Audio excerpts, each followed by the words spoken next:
percolated a bit of a stir with those comments, quite outlandish comments, I would say, that calling for $35 target price on oil, the fact that OPEC Plus might break up.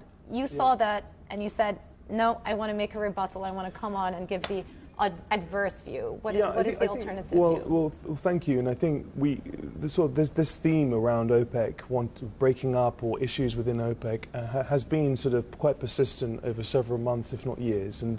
And so I thought, having sort of been out there in Vienna and watched the dynamics between the ministers and also just how they've been so disciplined, I think one of the key points that we've made through our research consistently is that OPEC's share of demand growth is growing. They have nothing to worry about. Saudi has played its cards extremely well in terms of how on one plane it's building its spare capacity, on the other it's ensuring that prices stay stable. So within that context, when I sort of see the dynamics within the group, not the cartel, the OPEC group, one of the things that I've noticed is that they have one very strong common ground, which is to ensure that prices stay stable, allowing them to be able to increase their spare capacity. So in theory, if you argue for a breakup, what is the upside in doing that? If you're trying to build your spare capacity, trying to underwrite your own economy, it makes total sense to create that camaraderie within the group, because ultimately you are seeing prices improve and you're seeing inventories fall and you reap the benefits. So that's, yeah. So one part of the interview that we didn't play is he was talking about his view that we are getting closer to peak oil demand. He thinks in a recessionary scenario that could happen in 2024, but otherwise it will probably happen closer to 2025, 2026. And he says, and in a market where you're losing growth in a shrinking market, your incentive becomes not to keep prices stable, but to gain as much market share as possible. And that, he says, would be the catalyst for some of these divisions within OPEC to start coming up. What is your view on both of those points? It's a good point. So first of all, if you look at the share of demand growth, let's take Saudi, at the peak of shale it was sort of mid-single digits. Now it's around 10 to 11. Over the next 10 years, it's growing to 20%. So even when they cut, it's more like a one step back, 5 steps forward. You can understand how they think about price when they play in the long game.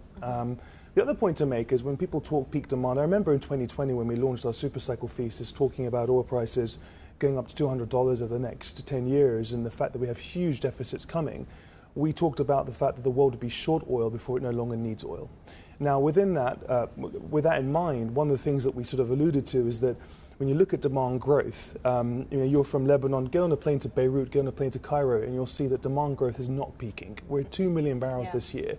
How can you go from 2 million barrels of growth to zero?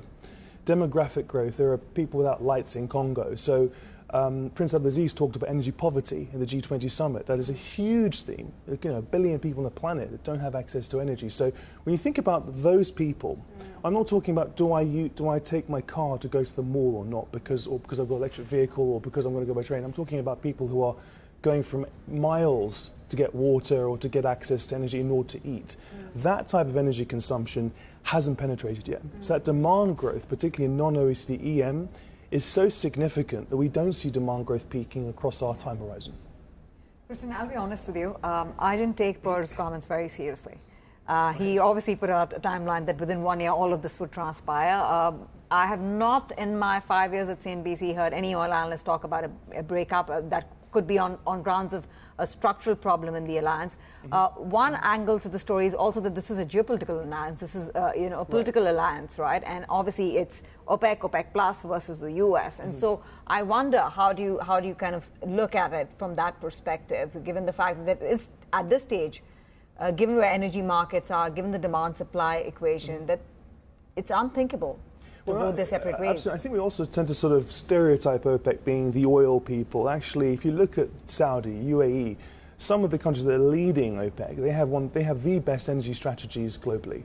If you look at how their energy strategies compare, the use of gas, renewables, hydrogen, the way they're consuming their energy, they're way ahead of many Western countries. So when you think about OPEC in a sort of energy strategy perspective, I tend to think about how they're managing their energy strategy in terms of how they consume as much as how they provide stability of oil. But you're right. I mean, in terms of this idea of a breakup, I think the price war in 2020 has left people scarred that there's going to be some sort of, if prices go down, they're going to sort of all of a sudden fall apart.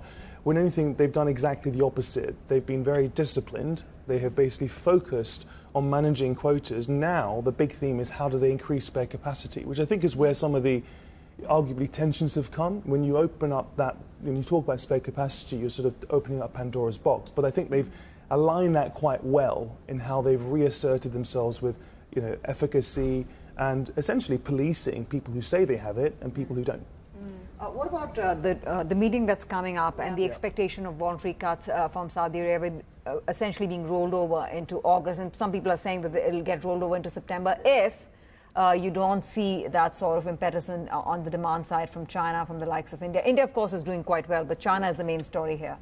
China demand did have a very good month, but you're absolutely right. If we started this year, we've been very bullish the last 3 years. We turned bearish this year, which was quite unpopular because we sort of said super cycles on hold.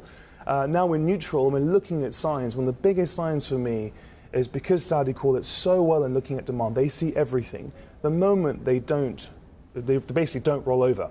It means the queue around the building is so long, the nominations are so strong, that it means demand has to be good. So it's sort of a retroactive way to think about when to think about buying this sector. You think about it when the Saudis are saying to you, look, there's no reason for me to cut anymore. I'm actually quite happy. Look at the queue around my building. Why would I do that, right? But with that said, I think at this point, with inventory still quite weak, I don't think the inventory have come down enough for that to stop. So rollover is essentially the base case, but I think of the next few months, I'm looking very carefully. When people ask me, what do you think of demand? I say, actually, it's so hard. We're in demand discovery. Look at the Saudis, look at what they're doing, and they'll tell you how demand is because they've nailed it in terms of how they've managed the process through the years. Christyan, I'm completely out of time. Yeah. What about the pricing? What about 12 months hence per season is at 35? Where do you see oil prices? I think price could ultimately double over the next 2 years. So it's pretty much diametrically opposite to prices falling. And by the way, on a low price environment, look at the marginal cost. Shale is not getting cheaper. Productivity is falling. Things are getting expensive. If you want to know where the floor in prices, look at the marginal cost producer. So for $35 to play out, that means shale production is falling by about 1 million barrels. My goodness, if you bring that back to the macro, that is going to create huge ramifications across the world economy, because we were just talking about the energy crisis in Europe. Right, so double means oil from 80? Yeah, 150, 160. That's the upside case. Wow. So our base case, upside case. We'll put central bankers in a tough spot if you're right. Yeah. Christyan, thank you very much for coming on our show today. Pleasure to hear your perspective.